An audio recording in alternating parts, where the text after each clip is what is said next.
नामांकन के लिए वडोदरा पहुंचे नरेंद्र मोदी पर्चा भरने के लिए विजय विश्वास रैली के लिए निकल चुके हैं। लगातार उनके इस अगर खबर को हम ट्रैक करें तो ये तस्वीरें आप देख सकते हैं, जिससे कि आप अंदाजा लगा सकते हैं कि वहां पे किस तरह से बीजेपी के कार्यकर्ताओं में जोश और उत्साह अपने नेता के इस नामांकन भरने के अहम दिन पर। और यहाँ पर नरेंद्र मोदी के साथ हैं गुजरात बीजेपी के तमाम बड़े नेता। और यहाँ पे 4 किलोमीटर के फासले को अपने काफिले के साथ तय करने के बाद वो पहुंचेंगे कलेक्ट्रेट दफ्तर, जहां पर वो अब से कुछ ही देर में अपना नामांकन दाखिल करेंगे। आपको बता दें 11 से 11:30 के बीच का समय बताया जा रहा था, वो मुहूर्त जो निकलवाया गया था नरेंद्र मोदी के नामांकन के लिए। और इस खबर पर लगातार चर्चा करने के लिए हमारे साथ हैं हमारी राजनीतिक संपादक पल्लवी घोष और senior journalist TR. Ramachandran. Pallavi, अब अगर हम जैसे कि ब्रेक के पहले मुद्दों पर बात कर रहे थे कि किस तरह का एजेंडा नरेंद्र मोदी यहाँ पे देश के आगे पेश करना चाहते हैं। यहाँ पे एक छोटा सा उदाहरण, अगर हम मध्य दिल्ली से 70 किलोमीटर दूर एक कमलपुर गांव है, जो कि पहले एक बहुत ही पिछड़ा गांव हुआ करता था, लेकिन अब वहाँ पे मोबाइल पहुंच चुका है। और वहाँ के लोग किसानी छोड़कर अब शहर में जाकर फैक्ट्री में काम करना चाहते हैं, या फिर फूल बेचकर या रोजमर्रा की दूसरी चीजें बेचकर अपना गुजर बसर कर रहे हैं, बच्चों को आगे पढ़ाना चाहते हैं। नरेंद्र मोदी नहीं बल्कि शायद ये हमारे देश के आगे एक बहुत बड़ी चुनौती हमेशा से रही है कि किस तरह से हम किसानी को भी बचाए रखें और भारत को मैन्युफैक्चरिंग।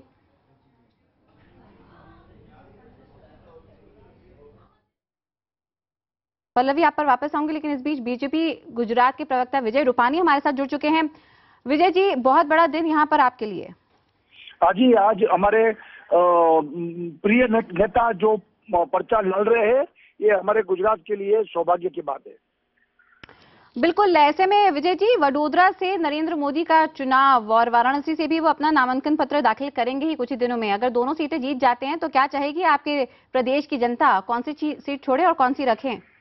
नहीं, प्रदेश की जनता तो वही चाहेगी कि भाई हमारे यहाँ से ही वो प्राइम मिनिस्टर बने रहे, लेकिन एक्चुअली पार्टी तय करती है। मोदी जी का कोई भी निर्णय मोदी जी स्वयं नहीं करते हैं, पार्टी की हमारी पार्लियामेंट्री बोर्ड करती है, और पार्टी जो तय करेगी वो सबके लिए मान्य रहेगा। लेकिन जैसा जोश और उत्साह फिलहाल हम वडोदरा में देख रहे हैं इस विजय विश्वास रैली के दौरान, उसके मद्देनजर जाहिर तौर पे लोग काफी आस लगाए बैठे हैं नरेंद्र मोदी से। यहाँ पे डेफिनेट मोदी जी के लिए बहुत सभी के मन में आस लगाए बैठे हैं, और मोदी जी ही देश का परिवर्तन कर सकते हैं।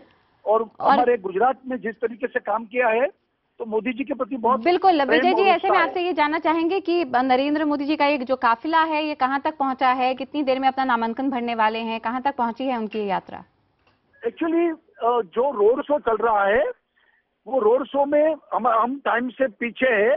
बिल्कुल, और यहाँ पे विजय जी हम दिखा रहे हैं IBN 7 पर ये सीधी तस्वीरें कलेक्ट्रेट दफ्तर की, जहाँ पे नरेंद्र मोदी पहुंच चुके हैं। और कुछ ऐतिहासिक तस्वीरें आप देख सकते हैं यहाँ पे, जहाँ पे बीजेपी के प्रधानमंत्री पद के उम्मीदवार नरेंद्र मोदी यहाँ पे अपना नामांकन पत्र दाखिल करेंगे।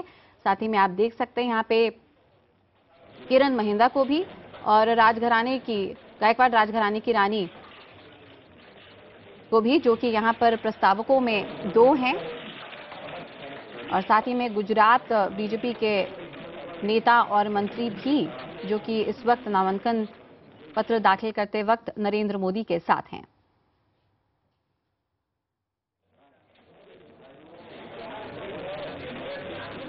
और यहाँ पे हमारे साथ लगातार बने हुए हैं टी.आर. रामचंद्रन जी और पल्लवी घोष भी। पल्लवी, अगर मैं अपने सवाल पर वापस आऊं, जाहिर तौर पे आपने मेरा सवाल पूरा सुना, तो यहाँ पर एक बहुत बड़ी चुनौती है कि किस तरह से नरेंद्र मोदी यहाँ पे जो किसान वर्ग है उसको भी अपने साथ लेकर चलें, और साथ ही साथ जो मैन्युफैक्चरिंग हब की बात करते रहे वो भारत को बनाने में, उस पर उसको भी ध्यान में रखते हुए सामंजस्य बनाए इन दोनों क्षेत्र में।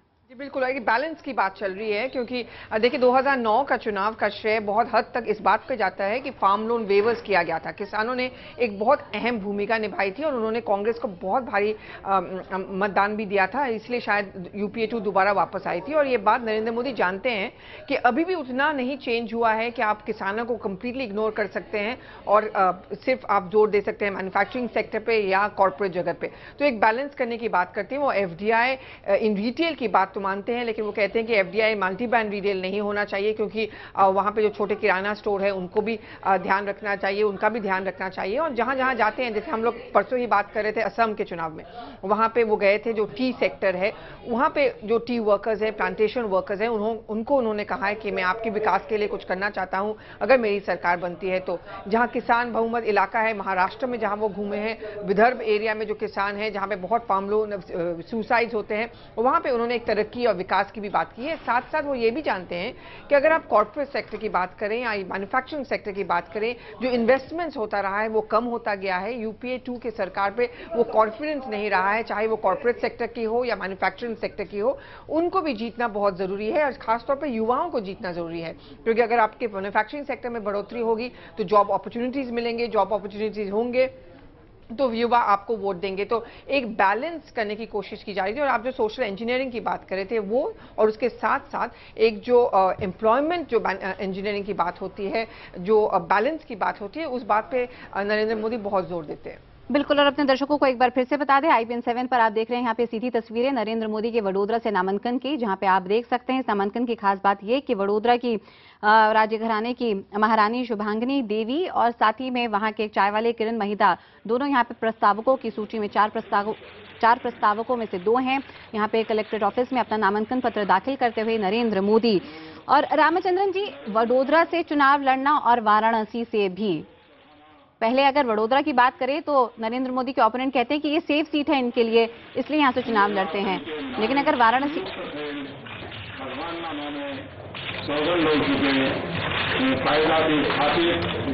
भारत मां संविधान सत्यनिष्ठा અને વફાદારી રાખી અને હું ભારતમાં સાર્વભૌમત્વ અને અખંડિતતાનું સમર્થન કરીશ।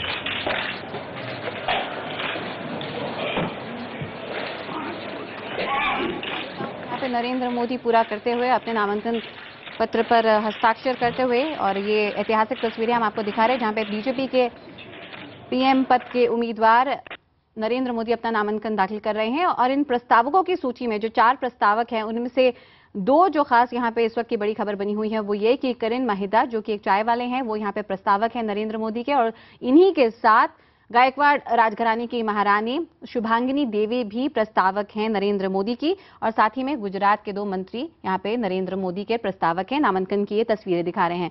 रामचंद्रन जी, अगर इसी नामांकन की बात करें तो वडोदरा से भी चुनाव, वाराणसी से भी चुनाव, ओपोनेंट्स कहते हैं कि ये सेफ सीट है इसलिए नरेंद्र मोदी यहाँ से लड़ रहे हैं। लेकिन वाराणसी जाके चुनाव लड़ना, क्या उसको यहाँ पे बीजेपी एपी सेंटर अपना बनाना चाहती है हिंदी हार्टलैंड का, जिसकी वो कोशिश करें कि एपी सेंटर के जो वेव्स हैं या जो रिपल है वो बिहार और यूपी में फैल जाएगी और बहुत सारी सीटें आ जाएंगी? देखिए, मैं इसमें 3 चीजें देखता हूँ। सबसे पहली बात तो ये है कि वडोदरा इसलिए चुना है क्योंकि ये एक गढ़ है बीजेपी का और यहाँ से मोदी साहब को कोई दिक्कत नहीं होनी चाहिए। मेरा मानना ये है कि मोदी साहब कहीं से भी लड़ लें गुजरात में तो उनको वहाँ दिक्कत नहीं होनी चाहिए, वो जरूर जीतेंगे वहाँ से। अब क्यों वाराणसी से दूसरी जगह से क्यों लड़ रहे हैं और क्यों खासकर वाराणसी? वाराणसी हिंदूज के लिए एक बहुत पवित्र स्थल है। पूरे विश्व में ये जाना जाता है कि ये एक बहुत ही डेलिकेट और हिंदू रिलीजन के लिए एक बहुत महत्व रखने वाली स्थल है जी। अब यहाँ पर अगर वो जीते और अच्छी तादाद में जीते तो एक डेफिनेट मैसेज जाती है कि वो एक ये हिंदूज के लिए ज़्यादातर जो भी उनकी आशंकाएं हैं, जो भी उनकी डिमांड्स हैं कि मंदिर बनना चाहिए, यूनिफॉर्म सिविल कोड होना चाहिए और बाकी चीज़ों पे जिस पे भी बात कर रहे हैं वो, इसका मेंशन उनके मैनिफेस्टो में सिर्फ पासिंग में एक सेंटेंस में हुआ है। अब इसमें कोई बात ये नहीं कर रहा है कि क्या इसमें कोई समझौता होगी, अगर मिली जुली सरकार बनेगी तो क्या इसको वो बाहर रखेंगे, इसकी बात नहीं कर रहे हैं। बट आरएसएस इस बात पे अटकी हुई है कि हिंदू नेशनलिज्म या हिंदुत्व को जोर देके आगे बढ़ाना चाहिए इस बार। और आपको मालूम है कि जब वाजपेयी साहब की सरकार बनी और उनके 21 पार्टीज की गठबंधन लेके उन्होंने सरकार बनाई तो ये 3 मुद्दे उन्होंने जरूरी समझा कि इसको बाहर रखा जाए और ये चीजें बाहर थी। अब आरएसएस बिल्कुल इसको नजरअंदाज नहीं करना चाहता। वो कहता है कि हिंदू नेशनलिज्म के जो हमारे मुद्दे हैं उसको किसी ना किसी तरह हमको इम्प्लीमेंट करना चाहिए जी। मेरे ख्याल में इसी को नजर में रखते हुए उन्होंने मोदी साहब का नाम चुन के आगे लाए लोगों को और अपने सभ्यता को, कल्चर को वगैरह वगैरह। दूसरी तरफ लोग ये हैं जो सोचते हैं ये देश हिंदूज और भारतवासी के लिए है और उनकी जो मेन इश्यूज है उसको किसी ना किसी तरह इंप्लीमेंट किया जाए। अब तीसरा व्यू ये है कि अगर इस पे जोर ज्यादा लगाएंगे तो इस देश के लिए ये हानिकारी होगी और मेरे ख्याल में जो स्वभाव है मोदी साहब का उससे काफी कुछ हो सकता है जिससे कि इस देश की यूनिटी पे और इंटेग्रिटी पे असर पड़ सकता है। चलिए, इस बात को लेकर मैं आगे आऊंगी पल्लवी आप पर, लेकिन उससे पहले पल्लवी आपसे मेरा सवाल ये, जहां तक वडोदरा से चुनाव लड़ने की बात है, जाहिर तौर पे बीजेपी का गढ़, और पिछले चुनाव की बात करें तो 1.5 लाख वोटों के भी मार्जिन से ज्यादा से यहां पे बीजेपी जीती थी। लेकिन पल्लवी, वाराणसी एक महत्वपूर्ण जगह जो कि माना जा रहा है कि जो 40 सीटें बिहार की और जो 80 सीटें यूपी की हैं, ये जो 120 सीटें अहम हैं बीजेपी के लिए और हमेशा से रही हैं, उसमें एक बार फिर से कमबैक करने की तैयारी है, जिसके चलते नरेंद्र मोदी को प्लेस किया गया वाराणसी में। और यही है रणनीति इसके पीछे। और जो हमारे बीजेपी के सूत्र बताते हैं कि अमित शाह जो नरेंद्र मोदी के काफी करीब माने जाते हैं और उत्तर प्रदेश के प्रभारी भी हैं, उनका तर्क यही था कि अगर आप वाराणसी से लड़ेंगे तो जो आसपास के उत्तर प्रदेश के सीट है उसके साथ ही बिहार की जो सीट है वो भी, उसका भी प्रभाव उस पर पड़ेगा। और आपको मैं बता दूं कि नरेंद्र मोदी की राजनीति के लिए और बीजेपी की राजनीति के लिए उत्तर प्रदेश के साथ साथ बिहार में अच्छे सीट्स लाना बहुत ही जरूरी है। इसके अलावा कि सीट्स की जरूरत पड़ती है आपको सरकार बनाने के लिए, मुझे लगता है पॉलिटिकली स्पीकिंग नरेंद्र मोदी के लिए इसलिए अहम होगा क्योंकि नरेंद्र मोदी के मुद्दे पे ही नीतीश कुमार ने बीजेपी का साथ छोड़ा था। तो कहीं ना कहीं उनको ये दिखाना भी जरूरी है और दिखाने की कोशिश भी की जाएगी कि मुझे नीतीश कुमार की जरूरत नहीं है, जेडीयू बीजेपी के बिना कुछ भी नहीं है। और एक मोदी लहर की जो बात है वो उत्तर प्रदेश में और बिहार में है। और कहते हैं ना कि दिल्ली का रास्ता उत्तर प्रदेश और बहुत हद तक बिहार से गुजरते हुए जाता है, इसीलिए उत्तर प्रदेश और बिहार में कितना सीट्स ला पाए और ज्यादा से ज्यादा सीट्स ला पाए, इसके पीछे ये लॉजिक दिया गया था नरेंद्र मोदी को कि उनको वाराणसी से सीट इस चुनाव को लड़ना चाहिए, लोकसभा का चुनाव। पल्लवी, लेकिन जिस वाराणसी के एपिसेंटर की हम बात कर रहे हैं और जिसका करंट हम उम्मीद कर रहे हैं, जो बीजेपी उम्मीद कर रही है कि वो आसपास के तमाम क्षेत्रों तक, हलकों तक पहुंचेगा, उसको लेकर के आपको लगता है अभी भी एक बहुत बड़ी चुनौती नरेंद्र मोदी की आगे ये रहेगी, या शायद किसी भी पॉलिटिकल पार्टी के लिए, बड़ी पॉलिटिकल पार्टी के लिए ये है कि आज जो लोकसभा की सीटें उनमें से करीब आधी जो सीटें हैं वो जो बड़ी बड़ी रीजनल पार्टीज हैं उनके पास है, उनका दबदबा उसमें है। उसके बाद बचती हैं कुछ सीटें जहां पे जो हिंदी हार्टलैंड है उसमें बीजेपी अपनी मौजूदगी दर्ज कराने की कोशिश करती रही है, वही उसकी स्ट्रांग बैकिंग रही है। लेकिन अगर हम नॉर्थ ईस्ट में चले जाएं या फिर दक्षिण भारत की तरफ थोड़ा बढ़ें तो कर्नाटक को छोड़ के बीजेपी के लिए आज भी वहां पे काडर खड़ा करना, अपने बेस को वहां पे बनाए रखना चुनौती है और अभी भी दिख रही है 2014 के चुनावों में। बिल्कुल, और इसीलिए दक्षिण भारत में बीजेपी ने इस बात पे बहुत जोर दिया है कि उनको एलाइज की जरूरत है। इसीलिए बार बार राजनाथ सिंह जी चाहते थे कि टीडीपी के साथ गठबंधन हो, और वो तमिलनाडु में कोशिश की जा रही थी कि जयललिता के साथ हो, वो नहीं हो पाया है। लेकिन रुझाने की कोशिश तो की गई थी। नरेंद्र मोदी खुद अपना पर्सनल इक्वेशन की बात करते हैं बार बार जयललिता के साथ, तो उनमें ये उम्मीद जरूर है कि कल अगर ऐसी स्थिति बने कि सहायता लेने की जरूरत पड़ी तमिलनाडु में, वहां पे जयललिता खुद अपने प्रधानमंत्री एम्बिशंस को कुचलकर शायद वो उस तरह का सपोर्ट दे पाए नरेंद्र मोदी को या एनडीए सरकार को, जिससे वो सरकार बना पाए केंद्र में। तो इसीलिए दक्षिण भारत की राजनीति उनके लिए बहुत अहम है। और मुझे अगर आप प्रोग्राम शेड्यूल देखें नरेंद्र मोदी का,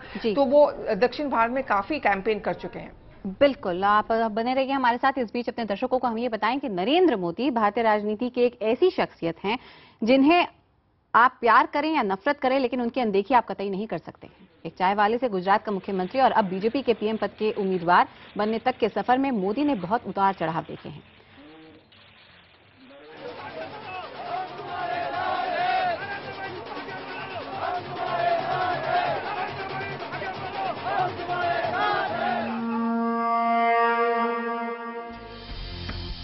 नरेंद्र मोदी हिंदुस्तान की शायद अकेली ऐसी सियासी शख्सियत जिस पर दंगों को लेकर सबसे ज्यादा हमले हुए, जिसकी सरकार पर दंगाइयों की मदद का आरोप लगा। लेकिन दंगों के दाग के बावजूद 3 बार उसने अपनी कमान में पार्टी को जीत दिलाई और विकास के दावों के आगे दंगों की राजनीति को पीछे छोड़ दिया। नरेंद्र मोदी एक ऐसा नाम जिसके बारे में हर कोई अपनी राय रखता है। Innovative, efficient, dynamic. Is very divisive. Charismatic, very disciplined guy. पर हमारे दिल में भी कहीं भी जाते तो दहशत घुस रही थी। Has done nothing to secure justice. He is a crusader in his own mind.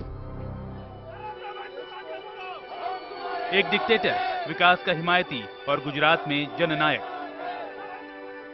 Narendra Modi को कभी सुप्रीम कोर्ट ने नीरो कहा था। नीरो यानी वो जिसने उस वक्त अपनी आंखें मूंद ली थीं जब उसका राज्य जल रहा था।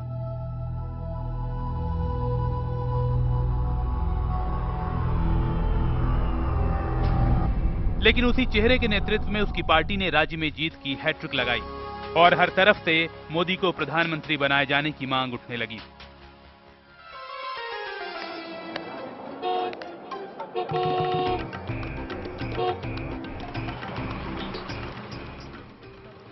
मेहसाणा जिले के इस छोटे से कस्बे में जन्मे और पले बढ़े मोदी का ज्यादातर वक्त स्कूल से बाहर राष्ट्रीय स्वयंसेवक संघ की शाखाओं में बीता।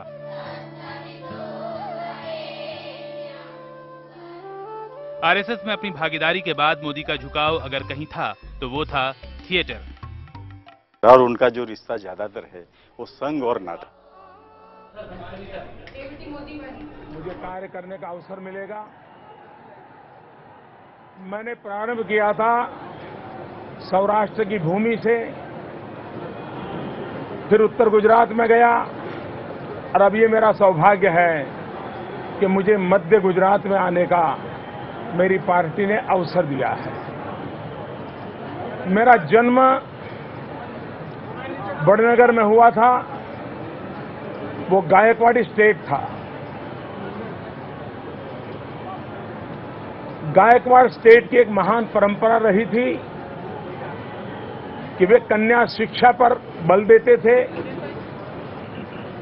जल संचय के लिए बल देते थे और जहां जहां गायकवाड़ स्टेट था वहां वो लाइब्रेरी अवश्य बनाते थे। और मुझे गायकवाड़ स्टेट की उस विरासत का लाभ मिला है। मेरी प्राथमिक शिक्षा गायकवाड़ की बनाई हुई प्राथमिक शाला में हुई थी और आज भी गुड गवर्नेंस के लिए, लोक कल्याण के लिए सयाजीराव गायकवाड़ का नाम स्वर्णिम पुस्तकों से लिखा गया है। उनकी किताब माइनर हिंट उस समय की, वो आज भी शासक और प्रशासकों को प्रेरणा देने वाली किताब है। गुजरात में हमारी सरकार में जो भी प्रोबेशन पे नए आईएएस अफसर आते हैं, आईपीएस अफसर आते हैं, फॉरेस्ट सर्विस के अफसर आते हैं, मैं हमेशा उनको माइनर हिंट्स ये किताब पढ़ने के लिए आग्रह करता हूं। तो गायकवाड़ के सुराज्य की कल्पना, सुशासन की कल्पना आज भी हम लोगों के लिए प्रेरक है और उसी सयाजीराव की इस नगरी में आज मेरी पार्टी ने मुझे इस काम के लिए पसंद किया है। मैं भारतीय जनता पार्टी का बहुत बहुत आभारी हूं। मुझे विश्वास है कि बड़ौदा लोकसभा क्षेत्र के सभी मतदाता उमंग और उत्साह के साथ लोकतंत्र के इस पावन पर्व चुनाव को उत्साह और उमंग से मनाएंगे और 30 तारीख को भारी मतदान करके कमल के निशान पर बटन दबा करके भारतीय जनता पार्टी को भव्य विजय दिलाएंगे। बहुत बहुत धन्यवाद। Thank you. तो यहाँ पे नरेंद्र मोदी लोगों से मुखातिब होते हुए और गायकवाड़ परिवार का शुक्रिया अदा करते हुए, उनका अभिनंदन करते हुए, उनको उनके जमाने में हुए शासन की यहाँ पे प्रशंसा करते हुए नरेंद्र मोदी अपने नामांकन के बाद, आपको बता दें कि आज के नरेंद्र मोदी के नामांकन में 4 प्रस्तावकों में से एक थी गायकवाड़ राजघराने की महारानी शुभांगिनी देवी, तो वहीं पर दूसरे प्रस्तावक थे चाय वाले। ये बनाम है दोनों चीजें या फिर ये साथ लेकर चल पा रहे हैं वो? आप मैनिफेस्टो देखिए बीजेपी का, उसमें दोनों साथ लेके चलने की कोशिश की गई है। वहां पे अगर आप डेवलपमेंट की बात करें, वो विकास की बात करते हैं। वहां पे वो कहते हैं कि एफडीआई मल्टी ब्रांड रिटेल के खिलाफ है, लेकिन एफडीआई रिटेल के पक्ष में है। वो विकास हर सेक्टर में कैसे होना चाहिए, चाहे किसानों के लिए हो या जॉब अपॉर्चुनिटीज के लिए, ब्लैक मनी वापस लाने की कोशिश की जाएगी, वो सब बात भी करते हैं। लेकिन साथ साथ राम मंदिर का मुद्दा, यूनिफॉर्म सिविल कोड की बात की जाती है, आर्टिकल 370 पे भी बहस होना चाहिए, उस बात पे भी बात होती है। तो दोनों को बैलेंस करने की, या जो उनके की वोट बैंक है, जो ट्रेडिशनल वोट बैंक है और जो नया युवा वोट बैंक है, उनको आकर्षित करने की कोशिश की जाती है। और मुझे लगता है यही नरेंद्र मोदी की और बीजेपी की एक रणनीति और राजनीति रहेगी कि मुझे ये भी चाहिए, हमें वो भी चाहिए, हमें सब तरह के वोट बैंक को लुभाने की कोशिश की जाएगी। बिल्कुल, लेकिन यहाँ पे जो वोटर है, जो देश की जनता है, वो नरेंद्र मोदी को हिंदुत्व के चेहरे के शीशे की तरफ ही देखती है, या फिर खाली एक विकास पुरुष की तरह देखती है, या दोनों की तरह देखती है। ये एक अहम मुद्दा और एक अहम चुनौती नरेंद्र मोदी के लिए जाहिर तौर पे रहेगी।